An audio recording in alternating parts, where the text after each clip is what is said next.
जीवंत कॉलेज परिसर के बीच अरविंद दोस्तों के बीच बैठा है। उसका चेहरा दृढ़ संकल्प के साथ खुदा हुआ है, क्योंकि वह अपनी आईपीएस परीक्षा की तैयारी पर चर्चा कर रहा है। आगे का रास्ता कठिन लग रहा है, लेकिन अरविंद का संकल्प अटूट है। अरविंद अपने कमरे में बिखरी हुई किताबों और नोट्स के बीच गहनता से पाई कर रहा है। थकान उसके चेहरे पर अंकित है। जब अनिका प्रवेश करती है, चाय का एक आरामदायक कप पेश करती है। ये लो चाय अरविंद, तुम थके हुए लग रहे हो। अरविंद चाय कृतज्ञता से स्वीकारते हुए आह भरते हैं। धन्यवाद अनामिका, मुझे सच में इसकी जरूरत थी। यह परीक्षा मुझे मार रही है। अरविंद और अनिका पार्क में टहलते हुए हंसते और मजाक करते हैं। अरविंद रुकता है।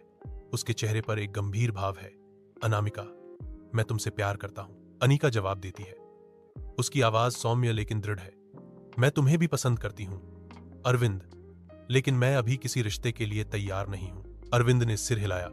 उनकी आंखों में निराशा थी, लेकिन सम्मान उनके कार्यों का मार्गदर्शन कर रहा था। अरविंद अपने कमरे में अकेला बैठा है। चुप्पी केवल अनिका के इंतजार की बढ़ती चिंता से टूट रही है। अरविंद का दिल हर अनुत्तरित घंटी के साथ धड़कता है। एक ठंडी दहशत उस पर छा जाती है।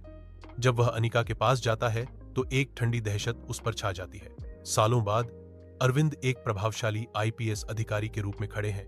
उनकी आंखों में दर्द की जगह फौलादी दृढ़ संकल्प है। वह व्यस्त पुलिस स्टेशन में घूमता है, तेज उद्देश्यपूर्ण कार्यों के साथ अपराधियों की गिरफ्तारी का समन्वय करता है। अपने काम में फलते फूलते हुए वह साबित करते हैं कि लचीलापन दिल टूटने पर काबू पा सकता है। अटूट आत्मविश्वास के साथ आगे बढ़ रहा है। अरविंद अपने घर के बाहर खड़ा है, निराशा की मूर्ति बना हुआ। उसके टूटे सपने उस पर एक लंबी छाया डाल रहे हैं। वह गहरी सांस लेता है। दर्द को ताकत में बदलने का एक स्पष्ट कार्य। उसका संकल्प और दृढ़ हो जाता है। निराशा को एक अटूट दृढ़ संकल्प से बदल देता है। अरविंद अपने कार्यालय में बैठकर अपने काम पर ध्यान केंद्रित कर रहा है। वह लगन से काम करता है, उत्कृष्टता के लिए प्रयास करता है। अरविंद अपनी सजी हुई वर्दी में भव्य पुलिस स्टेशन के बाहर खड़ा है, जो उसकी उपलब्धियों का प्रमाण है।